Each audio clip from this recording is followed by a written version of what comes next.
আজি মই সৰু মাছখিনি পাতত দিম। পুঠি মাছ আৰু মোৱা মাছ আছে, মিক্স আছে।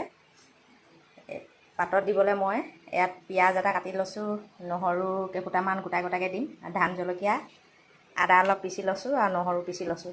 এতিয়া মই এইখিনি চব ইয়াত দি সানি লওঁ, নিমখ হালধি দি।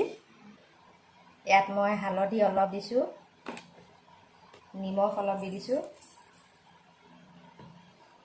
আৰু এয়া কাটি থোৱা পিঁয়াজ, নহৰু, আদা চব এয়া এতিয়া মই ইয়াত সানি ল'ম। কেঁচা মিঠাতেলো অলপ দি দিম।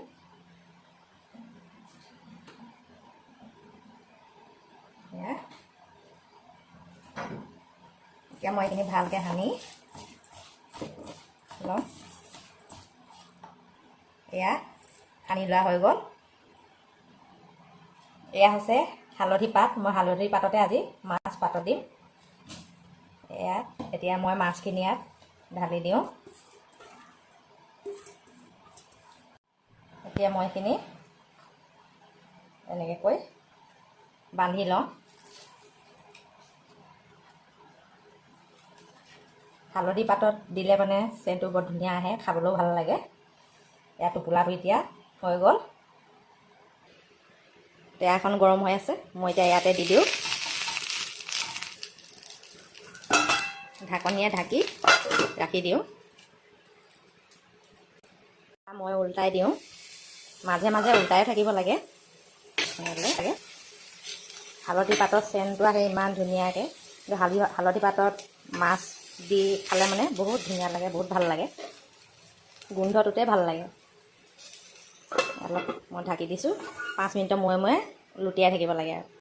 আৰু এটা কথা আপোনালোকক ক'ব পাহৰিলোঁ, মই পাতখিলা এনেকৈ টোপোলাটো মই বান্ধি নিদিলোঁ। আপোনালোকে বান্ধি দিব পাৰিব, বান্ধি দি, কিন্তু মই বান্ধি দিয়া নাই আৰু তেনেকৈ দি দিছোঁ। এইফালে হৈছেগৈ। এতিয়া মই আকৌ ইয়াত ঢাকি দিওঁ। এয়া লাষ্ট এবাৰ চাই লওঁ, হৈ গৈছেগৈ এয়া পাতত দিয়া মাছটো। এতিয়া মই গেছটো অফ কৰি দিম।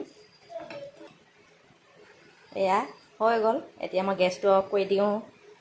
এয়া ধুনীয়াকৈ হৈ গ'ল। এতিয়া মই ইয়াত নেমু এটুকুৰা চেপি দিওঁ, সানি লওঁ।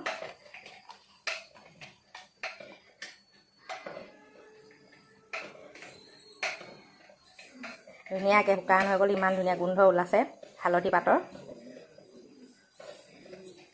নিমখ আছে নাই, মজা লাগিছে হালধি পাতৰ চেণ্টটো। হৈ গ'ল এয়া পাতত দিয়া মাছ।